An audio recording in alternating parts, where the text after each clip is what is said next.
નમસ્કાર, મારું નામ ગંગોત્રી તિવારી છે અને હું સુરતથી છું ને મારી એજ 47 યર છે.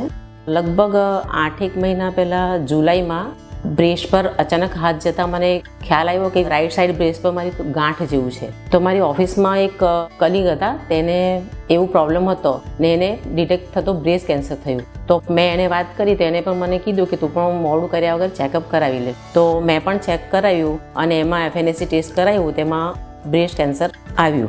પછી ડૉક્ટરની મેં સર્ચ કર્યા કે કયા ડૉક્ટર સારા છે મારા નજીકના એરિયામાં. તો મેં ડૉક્ટર આનંદ સરનો કોન્ટેક્ટ કર્યો અને એમને બધા રિપોર્ટ્સ પછી બધા ચાલુ કરાયા અને લગભગ અઠવાડિયા જેવા રિપોર્ટ્સના ટેસ્ટિંગ બધામાં મારો સમય લાગ્યો અને વિધિન 10 ડેઝમાં મારું ઓપરેશન આનંદ સરે કર્યું.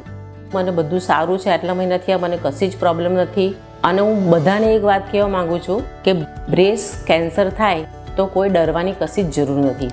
અગર તમને સ્ટાર્ટિંગમાં જ ખબર પડી જાય ને તો તમારે જરા બી નથી ડરવાની જરૂર. અને તમને પાછળથી જો 1-2 સ્ટેજ આગળ જઈને જો ખબર પડે તો તમારે કેમો કે રેડિયેશનની થેરેપી આવે છે અને એ થેરેપી લેતા તમને કંઈ જ પ્રોબ્લેમ નથી થવાનો, એ મારી ગેરંટી છે.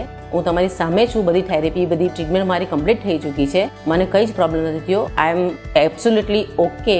તો તમારે કશી જ જરૂર નથી ટેન્શન કરવાની અને ટ્રીટમેન્ટ જે ડૉક્ટર તમને એડવાઇસ કરે તે પ્રમાણે લેવાની છે.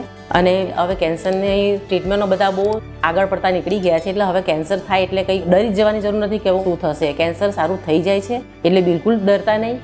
અગર તમને ખબર પડી જાય કે તમને કેન્સર આવ્યું છે તો તમારા નજીકના કેન્સર ડૉક્ટરનો તમે સંપર્ક કરો અને બને એટલી વહેલી ટ્રીટમેન્ટ કરો. અને જો તમે સુરતમાં હોય તો સુરતમાં આનંદ સરનો કોન્ટેક્ટ કરો, એ મારો અનુભવ પ્રમાણે બેસ્ટ ડૉક્ટર છે.